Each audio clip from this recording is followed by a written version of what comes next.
I want to now just wrap up the podcast. I think we've talked at length about our successes and where we're headed in our society. And I think what we're going to be doing as a company, even at us as individuals, I think our curiosity and you guys' consistency, my consistency, our perseverance has put us in a position for us to have an amazing 2026. Amazing from a standpoint of our own personal benefits and our ability to help others as well. So I want to wrap this podcast up. I'm going to give you guys maybe a couple seconds to say a couple things and then I'll conclude. Personally, for me, I would just say I'm thankful for, I think starting in January, we obviously knew we had a whole bunch of things that we wanted to get accomplished, but we didn't have necessarily a roadmap in place. And just regarding this podcast even, we kind of just came into it kind of with the mindset of let's see what happens. So for me, I would just say, personally, I'm thankful for just being able to still be here at the end of this year, to be able to be on our 12th episode recording. I've definitely have learned a lot from these podcasts and just being able to just be around Jeremy Sr. and my brother and just being able to create this community amongst the viewers, to be able to learn from each other and just be able to come on here and just spread ideas to the greater world. I think looking back at January, Jayden, I think he would definitely be proud going into December, Jayden. And I think that looking back at January Sandai is definitely much, much, much better off as December Sandai. So yeah, I'm just immensely thankful for being able to have a good year. This year was full of firsts for me. I created that program, Next Step Scholars, and we're getting that shipped off. So I think 2026, like my dad said, is going to be a great, great year for us regarding that initiative. First podcast, and then also just being able to do things like attending my first professional conference and things like that. I'm thankful for everything that the company and this has brought me in terms of just work experience. I'm better off than a lot of my peers are, I would say, given the job market and how much people are looking for ways out or looking for ways into the job market, right? I'm just thankful for all that, and I'm thankful for just having my father again to be able to be at the forefront of it all, to be able to guide us, and to be able to just spread his leadership onto us as well. So yeah, I'll hand it over to JJ though. Yep, definitely. And I don't think I could have said anything better. So echo what Jayden said, everyone. Again, I'm very thankful for all we've done. Here at Sandai, we basically follow that slogan for Nike, to just do it. And Jeremy Sr., he can attest to this, Jayden as well. But when it comes to something that we want to do, we essentially just do it. We don't necessarily think about what ifs, especially not negative possibilities. It's sort of always, you never know what could happen. And of course, we also had the mindset that we want to do this to sort of give back to you guys. So of course, I'm thankful for all the progress we made. I'm thankful for all my loved ones. But I'm also thankful for you guys for tuning in and listening to us. And, just hearing what we got to say. And I understand that there's a lot of fake news out there, right? And our objective is not to give you guys all the information 24/7, right? That's obviously probably not possible. But what we do want to do is give you guys real information, give you guys our real thoughts, our real insights, so that you can take it and then, of course, use it yourself however you please. That's our main objective, and that's always going to be our objective, even going into 2026. So hopefully you guys can tune in, stay with us for the journey.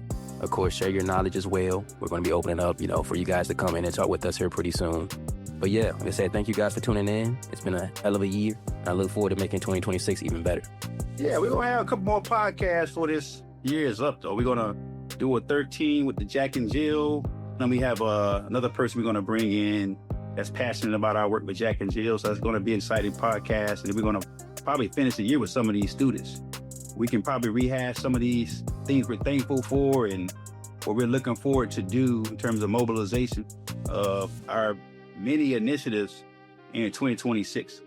And we talk about wealth and stuff like that. We're looking for a pretty successful year next year.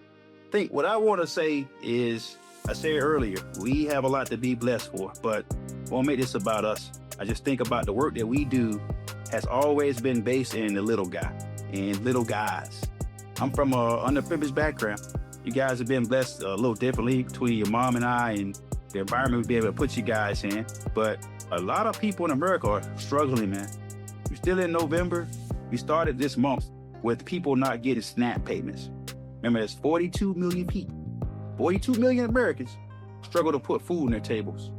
It's only 350 million of us, right? So 18% of us are struggling to put food on the table, meaning that they have to rely on government subsidies to put food on the table.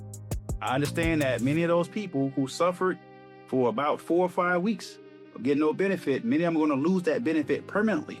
I'm not taking a position on that, but people are going to suffer. Throw into that 1.1 million people lost their jobs this year. Low fire work environment, which means people are having to wait months and months to get a job. People are having to swallow their pride and do jobs that they didn't think they were ever going to have to consider. DoorDash, stuff like that, right? These are people with degrees and credentials that are having to swallow their dignity, reinvent themselves just to make ends meet. Throw into that rising healthcare premiums. It's not getting any easier. So I think the work that we're going to continue to do is we're going to try to find ways to continue to produce programs aimed at helping people, I'm going to say the little guys again, find these pathways. I think I want to end by just saying this. AI presents significant opportunities. Everybody owes themselves this. Everybody owes themselves the opportunity to be curious. I think about opportunities. I always talk a lot about these doves on stop signs. It's like a little white bird that sit on this stop sign. And doves to me represent a new direction. I think about a dove. If that dove is on that stop sign and it flies off to the left, you probably want to follow it. So I see opportunities like that. Like sometimes the universe, life, gives you an opportunity, but you got to be looking for it. There's this saying, if I ask you, how many red cars did you see yesterday? You couldn't answer it. If I told you today, though, I said, tell me the number of red cars you see tomorrow and I'll give you $100 per car. You'll be looking for red cars because you can attach some kind of a benefit to it. That's how opportunity works. It's just not going to be there waiting for you to find it. You have to be looking for it. What I'm most fearful of when I think about this AI, this journey that we're on as a society, is I'm more fearful of people procrastinating. Many of us take this wait now, see later approach. Well, I'll do it tomorrow. I'm going to get to it. I just think with the speed of change with AI, it just requires how we rewire ourselves. We have to think about time differently now. Like I said, you talked about horses, you talked about computers, JJ. Think about like phones and technology of the past. Think about jobs and the work that we had to do yesterday. Even our competitors, we were competing for opportunities. We always had time to compete, time to prepare. So we could wait 6 months before we, quote unquote, upskilled ourselves, or we could wait 6 months before we trained for that race. I just think AI is impatient. It don't want to wait. It don't sleep. I looked up online the word now or today. Synonym for today is now. So now is today, synonym. I looked up tomorrow, future. They call them tomorrowers, is another word for procrastinators. So a person that always talks about tomorrow is a tomorrower, is a procrastinator. We got to become a todayers. We got to become nowers. Those are doers, like next seconders. AI is just changing the game. I just think for most of us who wake up, we have to find a way. We must find a way to get inspired to start learning. Now, I have fears, but I also have some hopes. So my hope for December and beyond is that we, as people, figure out our path to persistence. I'm bringing that up because one of my favorite books, I would love to probably talk about this on a future podcast, about how this book even came into my hands. It was one of those dove on a stop sign kind of moments. It's a book called Think and Grow Rich by Napoleon Hill.